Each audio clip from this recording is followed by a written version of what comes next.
welcome to Kaizen MMA. My name is Sarah and I'm one of the instructors at our Vienna location. Now we wanted to show you a quick video with some of the different policies we've put in place to keep you and your family safe from coronavirus or any other disease that might harm you. Now, we wanted to make this video specifically because parents and caregivers will not be in the dojo with your children once they're dropped off. So we're going to take you through the dojo and show you the different things we have in place to keep your child safe. When your child first arrives at the dojo, we ask that you knock on the door or give us a call at the front desk. Now, we are not going to have this door unlocked because we don't want members of the public to be able to just walk in without asking us first. When your child first comes in, we're going to take their temperature. You are welcome to come into the dojo up to this red line right here. Now, once your child's temperature has been checked and they're good to go, then we will take them across to this next red X. At this red X, they'll put their shoes down and then they'll come across here, get some hand sanitizer, and proceed to their square. Now, before we show you this area, we want to show you some of the cleaning products that we're using. Now, we have standard hand sanitizer with the recommended amount of alcohol percentage. We also have both EPA and CDC certified cleaners that not only kill microbes, but also do not have heavy chemicals that will harm your child. We know children always touch where they shouldn't always, or where they put their mouths in places that shouldn't.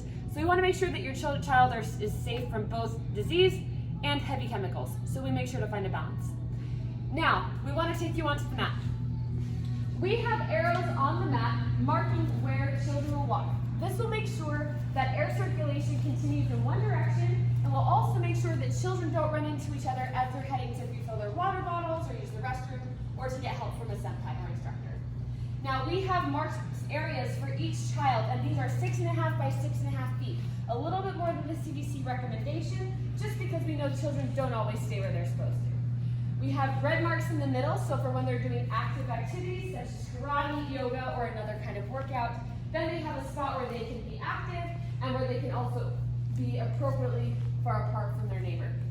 Now, we have right now 10 squares, so we have 10 openings for camp.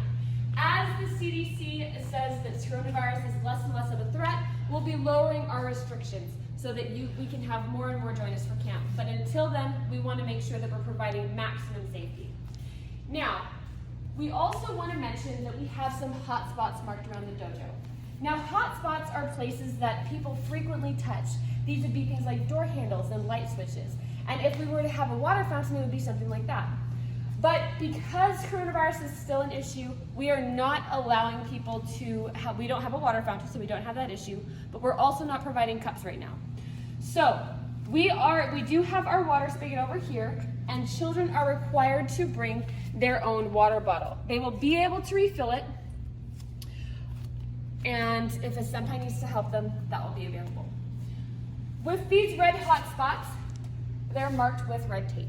Now, if a child touches one of these areas, such as the water spigot or a doorknob, or any of these places that are marked in the bathroom, such as the toilet handle or a faucet handle, then they will immediately wash their hands or use hand sanitizer, whatever is most available. In addition to asking children to wash their hands or use hand sanitizer after touching a hot spot, we will also be disinfecting them regularly.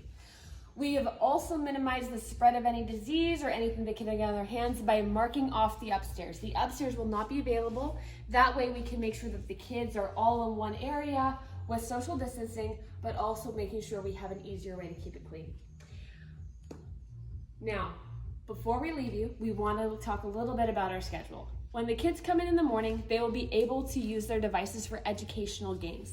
If they have games or activities that you have uploaded onto a device for them, they are welcome to do those. We are not going to allow internet surfing or YouTube or any kind of streaming. We are only allowing educational games right now. At 10 o'clock, we will stop all device use and we will be doing a workout. Now, the type of workout that the kids do will be up to the discretion of the instructor based on the instructor's specialty and also what the kids feel like doing. At 11 o'clock, we'll have lunchtime, and lunchtime will not be held in our usual lunch or eating spaces. Instead, the kids will eat in their squares, and we will clean up after them in their areas. This way, the kids don't get too close, as they usually eat on benches at shared tables, and we don't want to do that yet. We're not comfortable with that yet. Now, after lunch, the kids will have a little bit of quiet time before we go on a field trip. Now, these field trips will be planned to accommodate social distancing and also to get them active. We know a lot of kids have been really antsy at home and that they have a lot of unused energy that they need to get out. We also want to get them outside as much as possible because one of the healthiest things they can do right now is get some fresh air, where there's lots of air circulation and where we can, of course, keep our social distance. This means that we'll be going on nature walks. We also have access to a private pool, which we will be going to once a week, and we will also be doing virtual field trips with different museums in the area. We will keep you updated on what field trips we plan throughout the week. That is still a work in progress, so we'll keep your eye on our email. Now, when we get back from the field trip, they'll have their snack, and depending on how they're doing, we may watch a movie or we may have another workout in the evening, depending on what they did for their field trip. If they had a more quiet field trip, we'll have a workout. If they had a more active field trip, we'll let them watch a movie. But for now, our goal is to keep them happy, healthy, and active, and to also help you guys out. We know that a lot of parents have been under a lot of pressure lately with the new norm for coronavirus, and we want to be there for you. We want to help your family and help you feel safe and secure. We're so excited that we can have so many kids coming back, and we hope to see you all soon. Thank you.